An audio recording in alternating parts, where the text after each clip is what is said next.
So this is Catherine Lambrecht with the Highland Park Historical Society, as I have for many, many years. Oh, you got it. Okay. So I've been with the Highland Park Historical Society since 2005. I've been doing programs for Chicago Foodways Roundtable since 2005. Very interesting dynamic. I didn't realize it just now as I'm talking out loud. So tonight our program is with Nancy Webster, who's been archivist for the Highland Park Historical Society for the last 13 and a half years. She's overseen the archive for many years, which has had about $300,000 in grant money to facilitate various things like scanning and processing of files. The program tonight is going to be an expanded version of what she did for the Midwestern History Conference in May. And it's also the basis of an outdoor exhibit in Highland Park, also Flora, Fauna and Foodways at the Stoopy Log House in Highland Park. And it's open daily, basically sunrise to sundown, because it's just sitting, the signs are sitting out there in the park. And in addition, those who would like to, for the first time in a number of years, we're going to do the first Saturday of the month from 10 o'clock to noon. Okay, we will allow people to make reservations, but we're going to try to start again being regularly out there representing the cabin. Nancy and I will be out there on Saturday, and you want to come watch us on our training wheels mission? You're welcome, because that's really what it's going to be like. It's going to be like training wheels, but we'll get through it. So Nancy, I'm going to turn it over to you. Thank you so much. Thank you. And thank you to the Highland Park Community Foundation for their funding that funded parts of this program. I also want to thank Jeff Stern for his editing comments and Catherine Lambrecht for her graphic help, and various people that have helped with these collections over the years, including a young woman named Christina who worked with the Chicago Botanic Gardens to identify, and myself, many of these plants which had no labels on it that were all captured in the early 20th century. So writing social media entries for these early 20th century images over the last few years, I started to notice, in addition to medicine uses and other early uses, that these were also many natural food sources. So if you look at blue verveine, which we think of as something for tea, also a food source, and the seeds are used, can be made something like flour, and that's a food source that people gathered at one time.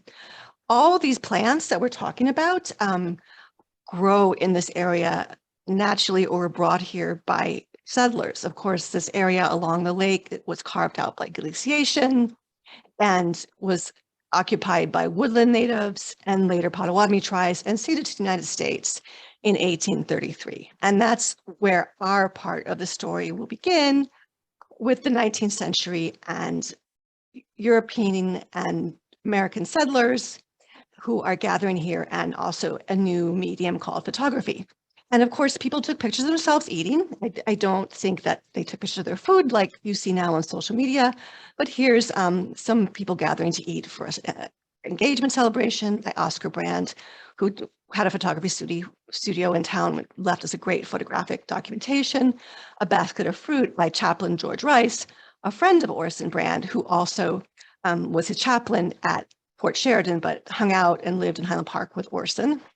And here's, we don't even know what Rice looked like. That's Orson with his back to the camera and taking pictures of themselves, eating and drinking and doing human things. And again, Orson, one of the earliest self-portraits or selfies we have from Highland Park, he took pictures of himself drinking and eating and with family and bikes. But now to the meat of the program. Most of the pictures here were taken by Jesse Lowe Smith, or if not, they're taken by E.E. Parratt. Jesse Lowe Smith is very well known in Highland Park. He taught school and served as superintendent of Highland Park, Illinois grammar schools from 1902 until his death in 1934. In addition to progressively innovating conservation and other naturalist movements, he formed the first Highland Park Historical Society. His papers from that first effort have been made available to researchers, including studies and manuscripts on skunk cabbage, milkweed. He even tried to replicate the unique heat-producing qualities of this early blooming plant. These slides are all in black and white. In many cases, Smith's slides were colored by Grace Nichols, who's nationally known outstanding colorist in Chicago. Her work can be found in diverse institutions outside of ours, like the Massachusetts Historical Society, architecture collections. Photographers from around the world transferred their work to Nichol because she could do this great miniature coloring. In this case, this photo you're looking at is not by Grace, it's by another woman who was very famous in Chicago, and otherwise her name is Charlotte Pinkerton. And she was born to missionaries in South Africa. She spent her earliest years in Wisconsin.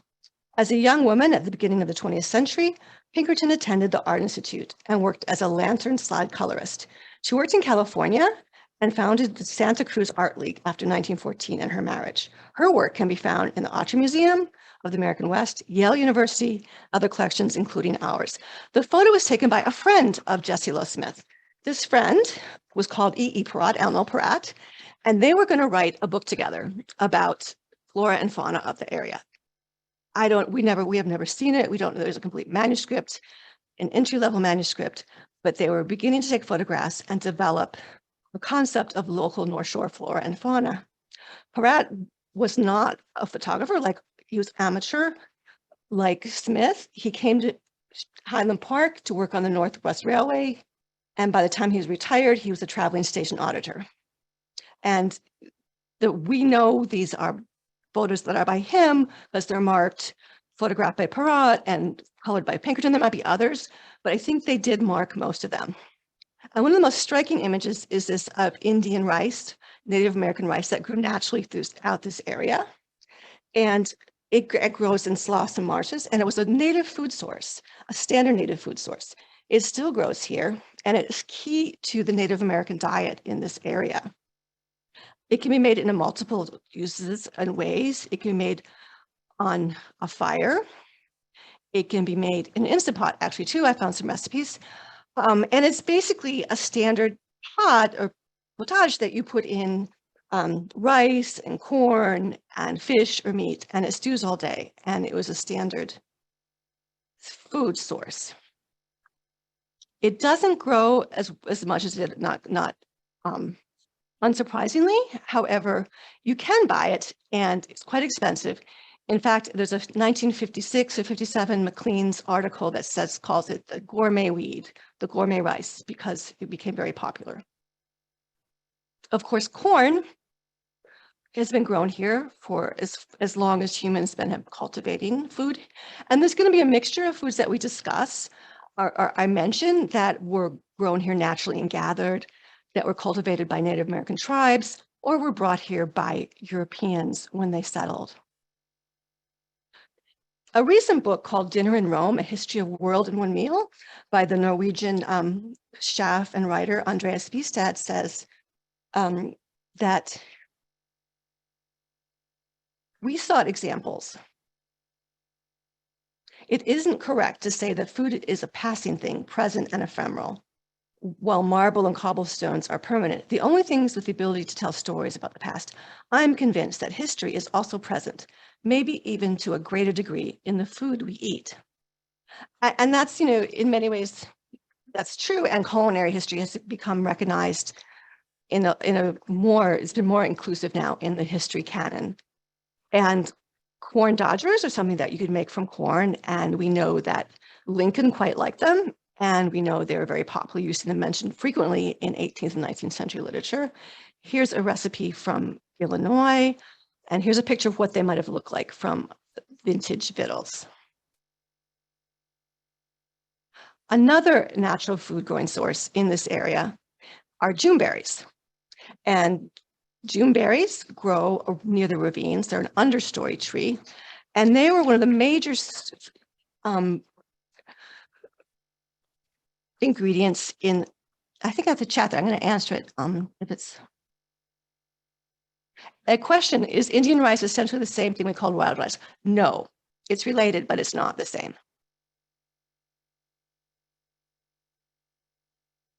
Now, probably the first energy bar that we know of that was created and invented was by Native Americans. I'm sure there were some in other continents as well. It's called pemmican, and it's basically an energy bar made with dried meat strips, fat or lard, and dried fruit, especially the June berries, which they would, of course, harvest off the trees. There's many recipes, and they vary. Many of these recipes are much simpler than the recipes you might find in a cookbook today. They're passed down word of mouth, and they're simpler. You put just a little bit of meat, a little bit of fat, a little dried fruit, dry, and they let them out to dry. They hang them. This picture is by Matthew Brady of Native Americans creating pemmican and hanging it to preserve for the year coming time. Another natural growing food source, which grows naturally in this area, is the pawpaw. Of course, we have pawpaw, Michigan, we have pawpaw, Illinois, we have pawpaw, Indiana, because these fruits grow naturally and were eaten like apples off the tree. So, but they were never really cultivated. For whatever reason, cultivations evolve. And, but they are mentioned, they were used. And there's a couple sources that call pawpaws the hidden treasure, the fruit, the best known, most secret American fruit. And there's several books about it currently. They're listed in the bibliography that talk about how pawpaw is such a good food source and grows here and encouraging people to eat them. I've never had one. I take his word for it. But here's a picture of pawpaws that Jesse Love Smith took. He actually took this in Indiana in a southwestern farm where one of his teachers lived and was teaching it. This is the title of the book, is The Wonderful Wild Pawpaw, America's largely least known fruit. So we found some recipes. They're quite popularly passed around for things like pawpaw pudding. And they say to peel pawpaws, mash them through a sieve. Again, these recipes are much simpler than we have. Add 1/2 cup of pulp, mix, sugar, yelks. We checked this out in the 1918 Webster Dictionary, and yelks was the preferred spelling, and yolks was considered incorrect. However, add a little bit of salt, a little bit of vanilla, set over the stove, add a meringue. And this is from the Journal of Agricultural Cookbook, 1894. There's another question, so I'm going to take that just in case it's about this actual fruit. So Beth says the flavor and texture are similar to cherimoya. That I did not know. Wild plum, which is a cousin, it's actually a rose of plum, was growing here naturally. It's actually cited in reports back to the King of France that they have found they're just growing everywhere and they're beautiful, and and of course, not surprisingly, they were cultivated, picked, and dried and to make prunes.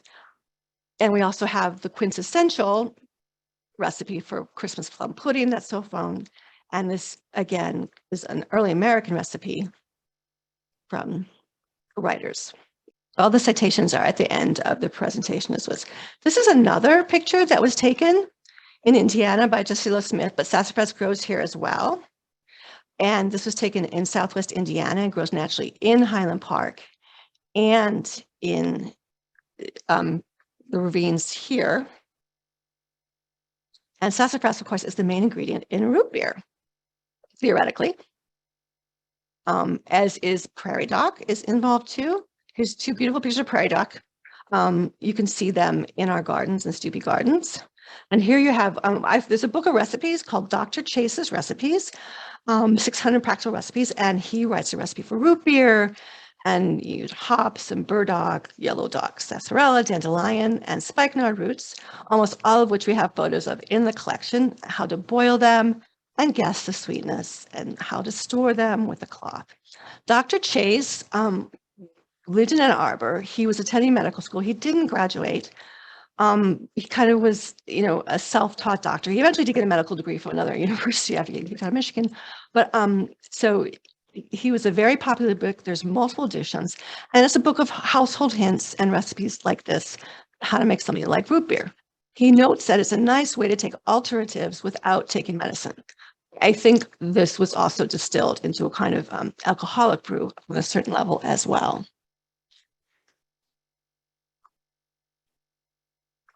And Prairie Talk is in the middle there because It's in addition to an ingredient like and being cooked as draw greens and other things, it is a natural chewing gum.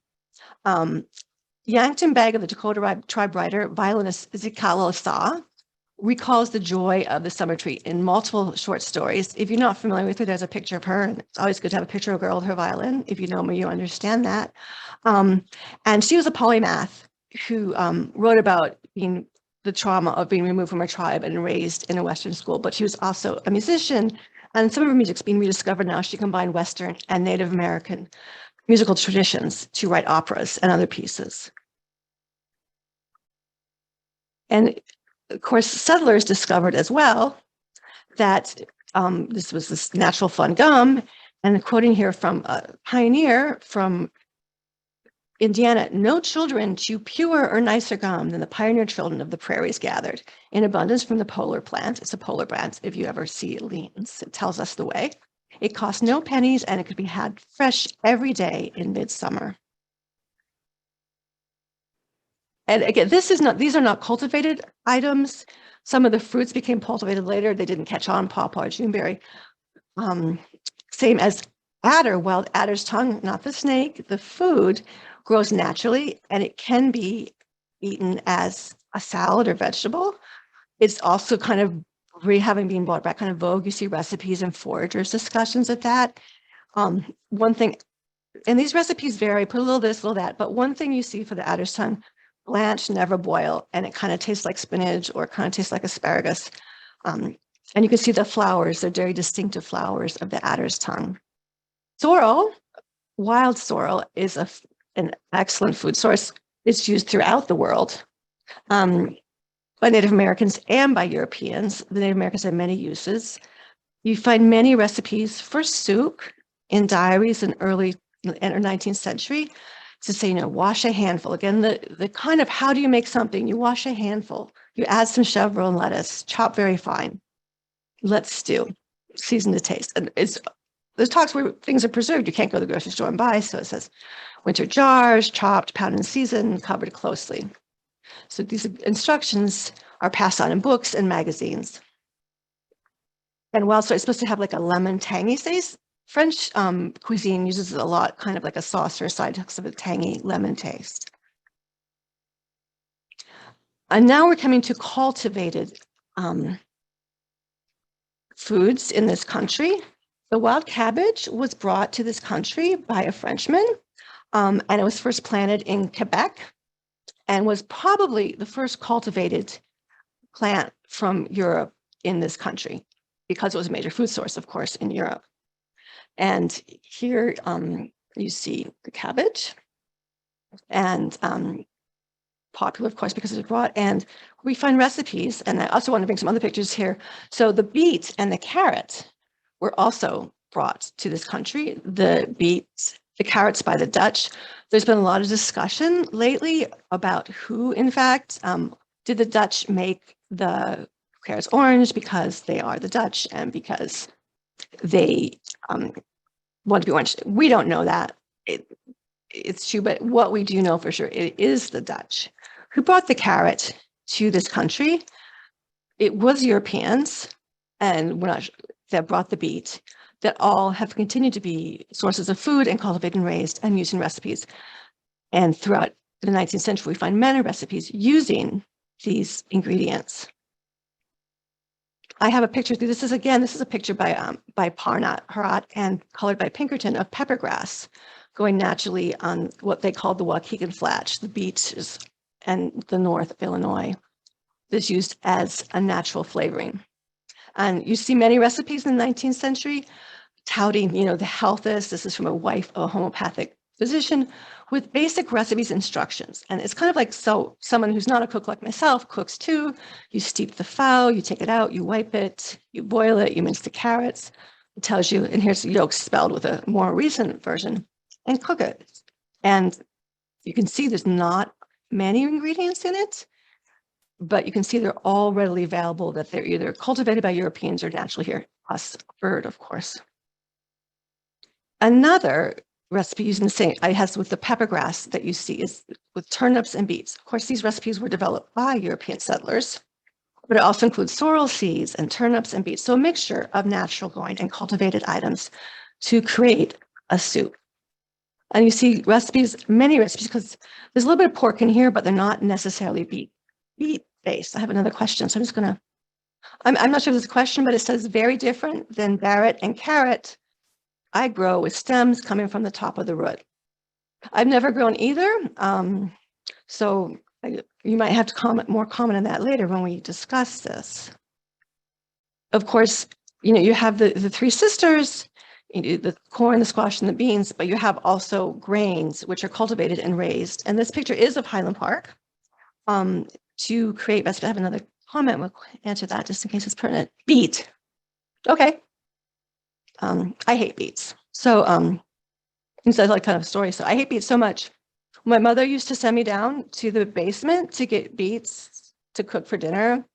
I would hide them like around, it's not very nice, not very good, but character, but around the house. And when my parents moved, well after I was gone out of the house, grown up and professional, they were cleaning out the house and they found a couple cans of beets, like stuck in like nooks and crannies of the basement. True. I really, really hate them that much. So shortcake, this is a standard recipe. You see it frequently in recipes. You see it frequently in literature. Again, a recipe from Chase, widely sold, widely appreciated, to how to make buckwheat with sour milk, soda salertis, which is baking soda. If you've read Laura Ingalls Wilder's books, she refers to it simply as saleritis. Dissolved in milk, probably a different consistency than you would purchase today in the grocery store. If the milk is very sour, you must use saleritis in proportion. Little salt, I think that's salt, mix up dough, buckwheat flour for griddle cakes. Then he goes on to talk about different flours, which we know buckwheat, right? Many flours, nice with meat, how do you do it? No shortening, no need of setting your dish of batter overnight for a drunken husband to set his foot in. There's frequent references to alcoholism in many recipes by both men and women, kind of talking about what do you do? How do you deal with a drunken husband? How do you deal with a hangover? This is interesting information you can find in many recipes. We're going to end with another food that is really beloved by foragers, and it's called spring beauties. They actually grow naturally in Highland Park. I've seen them. They're called miscodeed in Ojibwa. And the corms of the fairy spud have been described variously as tasting like chestnuts or potatoes when boiled or peeled. Those things don't say similar to my mind, but the corms do not require peeling. 19th century hostesses, allegedly including First Lady Mary Lincoln, favored spring beauties for luncheon plate garnishes. Henry Wadsworth Longfellow cites the spring butterwell in his epic poem, The Song of Hiawatha. And all little children in Michigan learn this poem. And it says, saw the earliest flower of springtime, saw the beauty of the springtime, saw the miscodeed in blossom. And this again is another photo by Parratt and colored by Pinkerton. Thank you. If you have any questions, I'll be happy to answer them. Can I interject something very little related to this collection, these glass slides? When I was like 11 or 12 years old, I was asked to document the slides, and I was willing, except they expected me to go to the high school. I didn't have any older brothers or sisters. The whole thing just freaked me out, so I didn't. So it's kind of fun to come back around to this collection once more. And isn't this owned by the Park District, these slides? No, when the collection was found in a closet, according to the correspondence in our records from Elm Place School in the 90s and transferred to the Historical Society,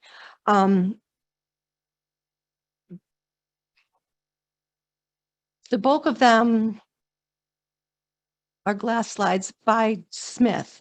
What was your exact question? I'm sorry, Kathy. It wasn't exact. Well, maybe it was a question. It was because I know Mr. Torgerson was involved. That was the teacher at The science teacher. School. Right. And he's a photographer as well. He was a photographer, and he came, he and apparently a janitor at various times when they were almost going to get thrown out would these glass slides, and more than 1,000 have survived, and we've cataloged them. They're online, available online. They've been digitized. We found more and more information about them. Various people saved them when they got moved from closet to closet.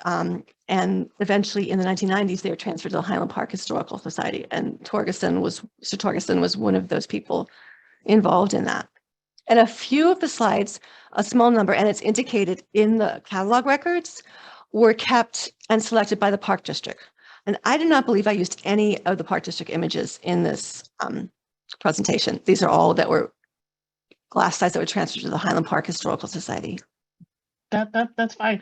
And I know, sorry, everybody, in case you're interested, but I know we bought a collection of glass slides a few years ago that we found in a, it was going to be sold at a house sale. Now, were that anything related to this Jesse Lowe Smith, or just No, random those have other been people? seem to be either by Orson Brand or his buddy George Rice. They did not seem to travel in the same circles. Oh, Well, no, I mean, that's not good or bad. It's just that, you know, I can see from pictures and notes and articles that Orson Brand and the chaplain hung out together. Their families did things together. Rice shopped at his shop. I don't see references in Smith's diary to a friendship with either of these people or interactions with them. He talks about his friendship with the Parratts and various other people, and he describes taking the pictures, which helped us date and give us a lot of information about them. But those four people, we have other photographers in town, well, provide the bulk of our photographic documentation of Highland Park. And it is very rich and very good because instead of intimate photographers coming through, we had both these very serious amateur and professional photographers in town.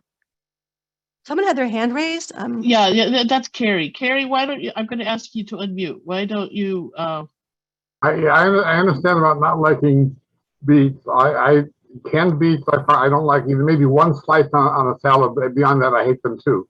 But I absolutely love fresh beet greens, lightly steamed. They're my favorite cooked green, and you might try that sometime. Also, even if you look at the grocery store, besides what I grow, if you look at the grocery store when they have beets or carrots with the tops on them, there's the root, and then all the leaves come from one spot at the top of the root. Whereas the pictures you had a vertical stem with leaves coming off the side. I'm wondering if that's a different European version of those plants, and can we get that anywhere? Yeah, I think it varies how we cultivate things. What I did learn working on this with these slides and with Jesse Lowe Smith notes and other research is there's different varieties were brought over, and that's why I'm not specific about who started cultivating beets in this country, because probably multiple groups were doing it at the time and with slightly different variations. So it probably varies, and it's probably evolved quite a lot since the 18th and 19th centuries. Do you want me to show some of the finished puzzle pieces as if people came to visit the garden? Sure. Okay, you gotta need to unshare, please. Okay. This is a publisher program. From your armchair. You don't have to go to Highland Park to see it. No, you don't. Of course, we'd be happy to see you, and you can watch the amateur show. And there's a lot of information here that I use, it's not the complete exhibits that I use, talking about the quote. The book Dinner in Rome, which just came out last year, is very interesting and legitimizes this culinary history and discusses in depth how food documentation documents our world and our lives. Okay, and there's the corn dodgers. And the picture here is taken by am I muted or am I not? I don't. You're not muted. By Henry Ehrenberg, whom we have a number of images from in our collection. Thousands. His wife, thousands. And right. A large number are digitized and online on both our website and on the Digital Library of America. Right. And it was thankfully, and he was present like to document the moving of the Stoopy cabin years ago. Right. Um, okay, and here's the Juneberry pemmican. And the pawpaw. I'm going to put these up on our website. I haven't done it yet. I keep talking about it. But so here's the pawpaw tree with the pawpaw pudding. And I have a friend in Pawpaw, Illinois. So I have to go visit her and get some. The wild plum prunes. Yes. Oh, wild plum recipe for prunes. Got it. Maybe you want to maybe comment about the logo of the Historical Society, the Stoopy Cabin from 1847. So that was a local artisan. A local artist named Leo Grotti, who lived almost 100 years, son of Italian immigrants, served for decades, Ravinia Post deliverer, was also an artist and amateur historian, and he drew various pictures and logos for the Highland Park Historical Society, all our buildings. And there's multiple iterations, and this iteration's in his papers that his partner gave to us when he passed away, and it's of the Stoopy Cabin. And he drew that shortly after it was moved to the spot between the City Hall and the library. And there's actually several variations of that image, but the one that I favor is the one with the cooking pot, which a few years ago, that was roughly the location that we were cooking some food. It was. And Carrie noted that some websites say Juneberry is also called serviceberry. And I did find that. I found frequently that there were multiple names in multiple languages for recipes, and we just tried to use the most frequently used one or known one. So for this particular piece, for the Prairie Dock, this natural chewing gum, I have a friend in Yankton, South Dakota, and I called her up to ask her about this violinist and how to refer to this tribe. In fact, this is exactly how she told us. The Yankton band of the Dakota tribe, writer and violinist. But she knew immediately who I was talking about. I was completely unaware, which is just oh, okay. We'll get back on the pawpaw tree. Anyway, I just want to point that out because I knew nothing, and I went to check because we had another description, and she helped us identify what would be correct from a South Dakota point of view. Sassafras and root beer. Well, sassafras. Yep. Sorrel. Somebody's promised me some sorrel soup this summer. I'm looking forward to it. I presume it has kind of a sourish taste. And you'll notice some of these photos are taken in meadows in the natural state. Others are Wen Smith, and it's Larger Smith who collected these specimens and took these slides and the specimen to the artists downtown, whether it be Nichols or other people that are not documented, to color them and make it as close and accurate as possible. And then here is the cabbage. Cabbage, Jacques Cartier. I know there's a comment here, and Jean, that's great that you have saplings. I was given pawpaw seeds a few years ago because they have to overwinter, they have to chill before you can. And here's what I learned. There are male trees and female trees. They're not necessarily, and they have to be in somewhat close proximity. If you know more about that, that would be useful, because to have a pawpaw and not have the right combination present, it can be, I think, a frustrating moment. It's something I learned. That's why I never bothered to grow them, because I didn't want a whole bunch of males or a whole bunch of females. And here's the carrots. Wow, what an effort to hand color. Jesse Lowe Smith, that is Elm Place School, and he grew these American plants to demonstrate. I don't know they talked about it the way we talk about it, about something being brought to this country, but talks about a major foodstuff, something that's grown. He discusses, teaching about these foods, and then they're growing them by the children and involving the children in the cultivation. It's kind of very progressive education theme.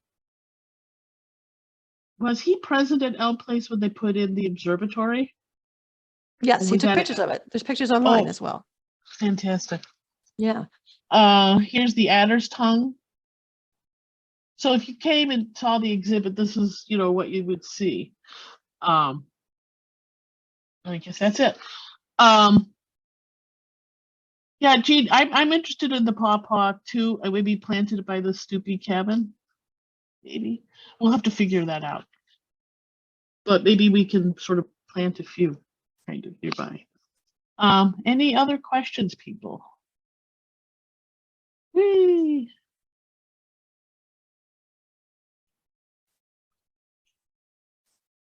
If you want to unmute, just discuss this, just put up your hand or something. Ooh, there's somebody with me. Oh, that's Jean. Okay. Anything else? We've left them speechless. Okay, well then, I guess we'll call, unless somebody has a question real quick, I guess we will, oh, somebody has a new message. Oh, okay. Anything else? Nancy, this was fun, or at least, it's kind of nice to use the archives in this commingling with foodways and such, because I think this whole thing got going because you started to find references in the archives, just brief You're comments. just doing social media entries about, for Friday Flowers, and this is in the collection. And I would try to, and there's a lot of recipes I didn't include too. I tried to think of the most frequent ones and use ones and that were related to this area. I would find comments about, well, this part was used for that, this was part used for that. And then I started, going through herb books and 21st century forager books and kind of putting all the pieces together. Carrie has a question again? He does? Let's go. All right. And No? oh, shoot. No, I'll catch him. I'll find you, Carrie. I know where you are. He's up. He's okay. Yeah, okay. That's to unmute. Go ahead. This will be on YouTube or something, right? Because there are a lot of names of plants that I didn't write down. I might be interested in trying to draw myself. Right. So I put the link to the presentation in the chat, and Okay. all the citations are at the bottom for everything that's used in the presentation, and the links click on to both the images in our catalogs and whatever's related to this. So there's like dozens of links within the in the presentation, and the names and the sources are all listed there. And you said the wild rice the reference is not the same thing as the Indian rice reference is not the same as the wild rice that we buy at the store, which purportedly is Indian rice from Minnesota or something, I thought. So if they're different, how do you? There's different variations. The picture of this one, I'm going to share my screen again and show you. I mean, it looked like the wild rice you buy from what I could see on a tiny It does? Okay, I don't know that I'm knowledgeable enough about rice to comment on that, but when I was researching, I saw comparisons between Luzenia aquatica that grows, it doesn't grow in like the Upper Peninsula and this area. I did not, and I saw it saying it's not this, and they differentiated between different rices, but I expect it's really quite similar. I mean, the wild rice that we buy at the store is I think grown by Indians in Minnesota or something. It looks like it's black, which I don't know what it looks like when it's growing. I looked up the prices because when I first researched it, and it goes for about $40 a pound. That's actually the price of wild rice goes. Aquatica. So I think maybe that specific breed is a little more expensive. I mean, that is kind of the price that you generally find for what we call wild rice in the grocery store. I have a feeling you know much more about this than I do. If you hunt around on the web, I think you can find like 3 pounds for $40 or something. But that it's quite expensive. Yeah, but I doesn't grow abundantly. It's more like wheat than rice. I mean, it's totally not like rice. I did see that comment in some of the things I read that saying it's a grass. Yeah. Specifically. So maybe a different slight variation, but it sounds like it's the same thing that I'm currently eating and buying myself. So, and on the Tequaman River in the Upper Peninsula of Michigan, you can see it growing along the banks throughout the river and other rivers as well, naturally. And the Native Americans, at least in that area, still have the right to harvest it for food source. So Ms. Lasky has some questions. Well, I put my questions in the box, but I think I'll be okay. One question. Go ahead. One question I was wondering is there a way to get the Latin names and a place where we could get seeds to grow some of these items in our yards? For example, to do a habitat. Yeah, Well, the seeds, I saw various resources for seeds when I was researching this. I don't know that you would find anything different than I could. I'd be happy to add the Latin names and send them out in an email or send them to you. That sounds good. I can do that. Yeah. Thank Because you. we made that decision because there were so many different names, and the Latin name and the Southern name and different tribes of different names. We just used the most frequently vernacular name that we were finding for most part. Okay, and then was there a website that you found with the actual, I know you've had so many questions about the rice. No, but is I there love the a, questions. Is there a website that has access to the actual wild rice, not the cultivated form, that we could purchase close by? There was a co-op in Minnesota that I found. Okay. And again, I just found it by doing a Google search. I can't vouch for their quality. And I believe it was very much something that was gathered rather than cultivated, at least in Michigan. Okay. and I think some tribes have the permission to go and do hand cultivation and, hand collecting it by hand. It is And it's true. not something that is like generally allowed by the general population, but the tribes Mhm. may. Okay. And that, This was so good. Thank you.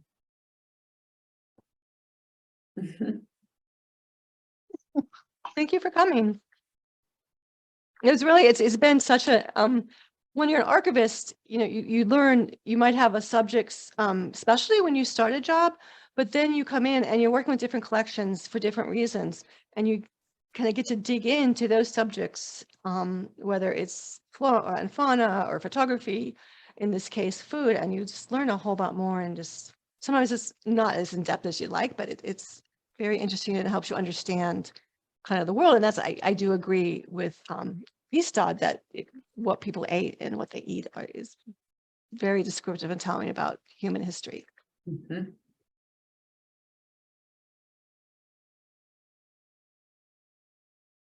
well, I think you. we're good. Oh, thank you, Jeffrey. Hmm. In the presentation, I did include some links to some various Native American sites that had different recipes. And I found a wide variety of recipes, but I just found the one thing: fish, corn, and rice kind of mixed together in a pot, or fish, meat, less meat, but because of Great Lakes, of course, just kind of mixed together in a pot. And the Wisconsin Historical Society has a 19th century recipe that essentially says that as well. And that's also listed. Oh, I'm so glad you have a prairie dock. Prairie dock's really so very pretty. It's in front of our Stupi cabin as well. It's tall and it's not quite blooming yet in our area, but it is very pretty and practical. Who knew? And if you have a chance to read the Toulouse, she writes great short stories, and I'm hoping to hear her music again because it was kind of lost for a while.